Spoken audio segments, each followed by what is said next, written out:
All right, guys, I know you have missed this segment for a little bit, but it's time for DIY on now. And if you remember well enough, we are doing this project, which is the Ottoman. Now, for those of you who are at home and you are, doing self-quarantine, or you have been sent home from work to work from home and things like that, and then you have a lot of extra time on your hands, or for those of you who are with your family, well, DIY is a great way to keep yourself busy and to actually have some fun at home with some materials that you may find around the house, such as an old tire, for instance. So we're going to continue this DIY, and this should be the last one of it. And we're just continuing with the storage ottoman, as I mentioned before. So where we got to last time is that we cut out a circular ply, if we see over here.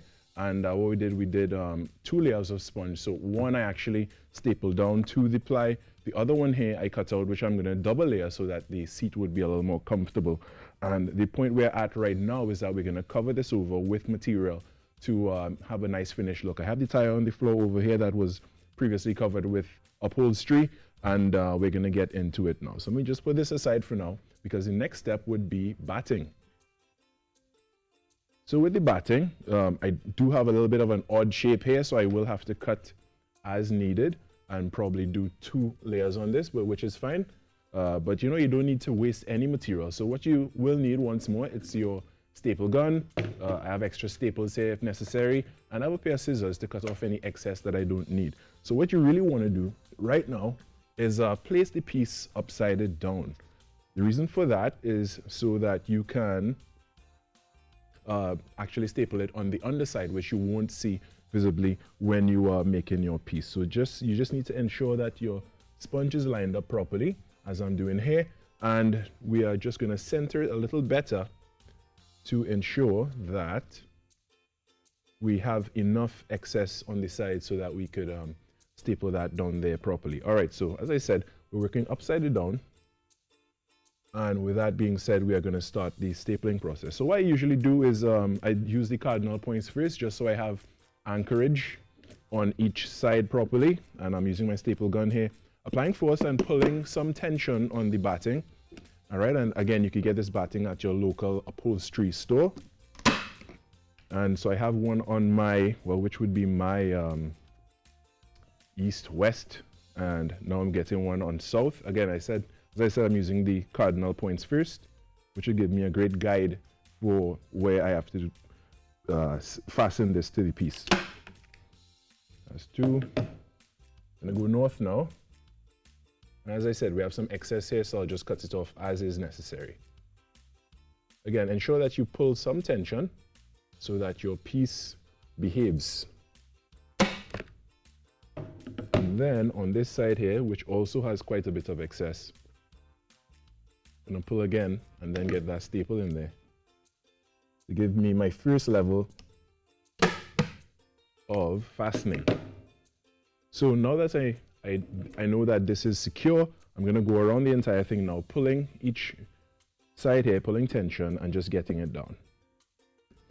For those listening on Talk City 91.1 FM, what I'm doing right now is that I'm pulling the batting little by little, and as I get around the edges, I staple it to the bottom of the ply, which is on the opposite side to where the actual seating piece would be, so that I could fasten it here. The reason we use the batting, again, is just to create a smoother finished piece, because the batting provides a bit of buffering as well, and it rounds those harsh edges and provides a bit of cushioning, so that when your finished piece is ready, you see some nice smooth edges, where to the touch it would not be harsh on your hands. It would not be those hard edges like you would have on the ply, but it would be nice and smooth. I'm just going around here slowly and gingerly, and each time I just pull, and I pull a little tension so that it adheres properly to the edge of it, so there wouldn't be room for shifting. So as I go around here, I'm going to start on this side now, which is on my left. If you're viewing it, would be on your right, I believe.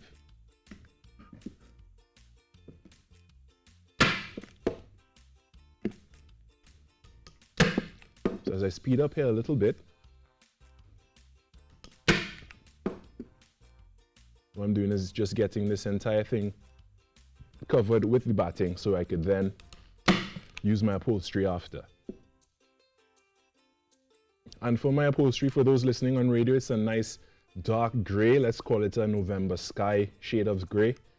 Pretty dark gray, which fits well with the modern style, although this is a rustic piece that is used by upcycling a tire, an old tire, of course.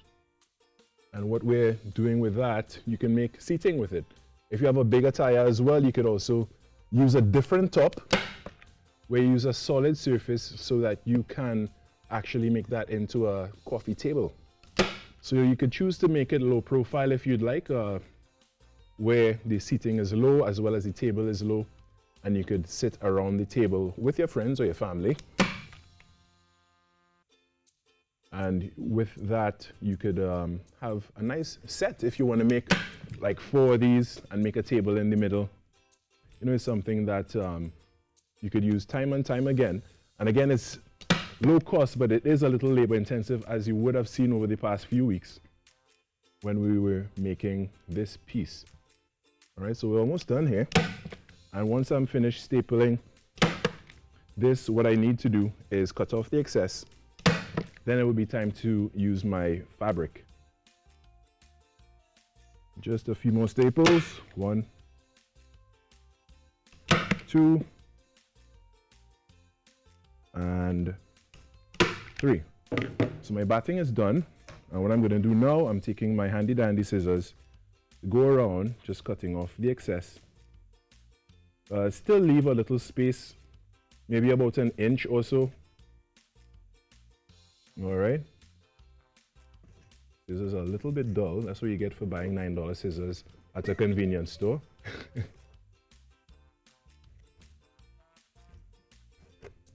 All right, so I'm just going around here. And it seems, because we do have another guest in the studio, I will have to call it quits for this right now. But what we will do is come back next week and we will continue with this piece here, but we will definitely wrap it up next week. What I will do preemptively is get the fabric on. It's the same process. So you go around the piece, you turn it upside down, you go around the piece, you pull and you staple. So when you come back next week for this, you're going to see the fabric on it. And then there's two other steps, we're actually going to use Velcro so the piece could be removable from the top. On the bottom, we're going to screw it down, but that is for next week. For now, we're going to call it a wrap for DIY on now, though.